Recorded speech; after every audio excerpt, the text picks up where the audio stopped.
SIR প্রস্তুতি নিয়ে দিল্লিতে সিইওদের নিয়ে নির্বাচন কমিশনের বৈঠক। আজ এবং কাল বৈঠক। মুখ্য নির্বাচন কমিশনারের নেতৃত্বে দিল্লিতে সিইওদের নিয়ে বৈঠক। ডিও, ইআরও, এইআরপি, বিএলও, বিএলএদের নিয়োগ প্রশিক্ষণ নিয়ে আলোচনা। শেষ এসআইআর এর সঙ্গে ভোটার তালিকা ম্যাপিং নিয়ে পর্যালোচনায় কমিশন। কমিশনের ফুল বেঞ্চের এই বৈঠক আজকে এবং কালকে।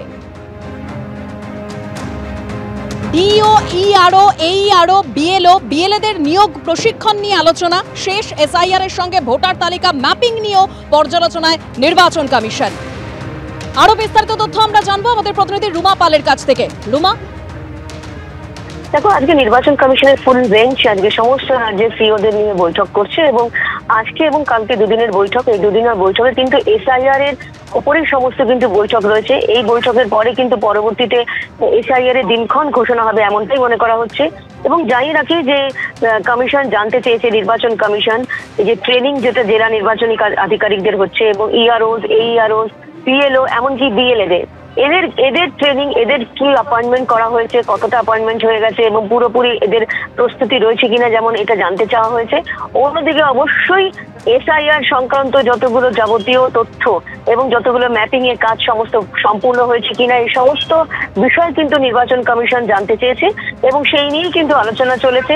আজকে যেমন বৈঠক হয়েছে, কালকেও একটা বৈঠক রয়েছে। দুদিনের এই বৈঠকে খুব বিশেষ বৈঠক এবং এসআইআর এর আগে এসআইআর সংক্রান্ত এই বৈঠক হচ্ছে। সমস্ত রাজ্যের সিইওদের নিয়ে বৈঠক রয়েছে।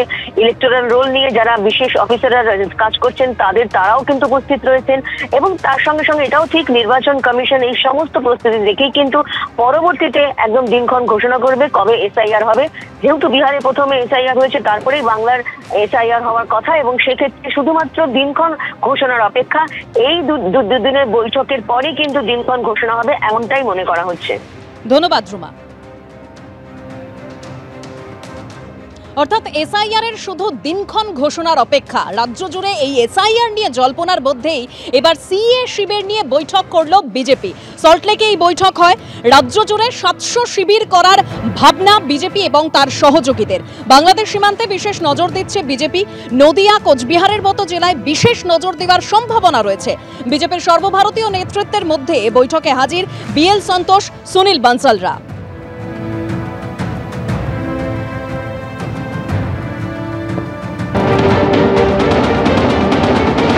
অত্যন্ত উদ্বেগজনক তথ্য এখনো পর্যন্ত উঠে এসেছে আমার কাছে। 18 তারিখ বিকেলবেলা পর্যন্ত যে 2002 এবং 2025-এর তালিকার ম্যাপিং এসেছে বিভিন্ন স্থানীয় সূত্র থেকে বিএলওদের সঙ্গে যোগাযোগের মাধ্যমে, তাতে আমরা দেখছি যে অর্ধেকের বেশি ভোটার পশ্চিমবঙ্গের, মানে 7,80,00,000 ভোটারের মধ্যে প্রায় 3,70,80,00,000 ভোটারের 2002 এবং 2025-এর ভোটার তালিকার মধ্যে ম্যাপিং এবং ম্যাচিং হচ্ছে না। 3.5 কোটি 4 কোটি ভোটার যাদের কাগজ দেখাতে হবে সত্যি করে, কারণ তাদের নাম, ফ্যামিলি লিগাসিও নেই, পরিবার নেই, হঠাৎ করে 2002 থেকে 2025-এর মধ্যে তাদের নাম উঠেছে। তাদের মধ্যে তো একটা সিংহভাগ মানুষ থাকবেন যারা সন্দেহজনক ভোটার এবং তাদের নাম তো এসআইআর হলে বাদ যাবে। তারা ভোটের আগে প্ররোচনা দেওয়ার চেষ্টা করছেন। বিজেপি কে সিএ ক্যাম্প করার, কে বিজেপি সিএ ক্যাম্প করার? মানুষকে ভেদাভেদের রাজনীতি প্ররোচনা দেয়া হচ্ছে, অশান্তি তৈরির চেষ্টা করা হচ্ছে। এগুলো কোনো কাজের কথা হচ্ছে না। আসল দরকার হচ্ছে মানুষের উন্নয়ন, রুটি কাপড়া মাকান। 100 দিনের টাকা দেবে না, আবাসের টাকা দেবে না, বাংলা ভাষাকে বলছে বাংলা ভাষা বলে কিছু নেই, বাংলা বলা মানে বাংলাদেশি। এই রাজ্যের অন্তঃসত্ত্বা মহিলাকে পাঠিয়ে দেওয়া হচ্ছে বাংলাদেশে, আর এসছে এখানে সিএ এর ক্যাম্প করতে। বিজেপি নেতাদের দেখলেই তো লোকে জিজ্ঞাসা করতে যাচ্ছে 100 দিনের টাকা দেননি কেন? বিজেপি নেতাদের দেখলেই তো লোকে জিজ্ঞাসা করতে চাইছে আবাসের টাকা দেননি কেন? মানুষের প্রশ্নের উত্তর দিতে পারছে না। সেই জন্য নিজেদের দায়িত্ব এড়িয়ে অরাজকতা তৈরির ক্যাম্প তৈরি করার আয়োজন করছে।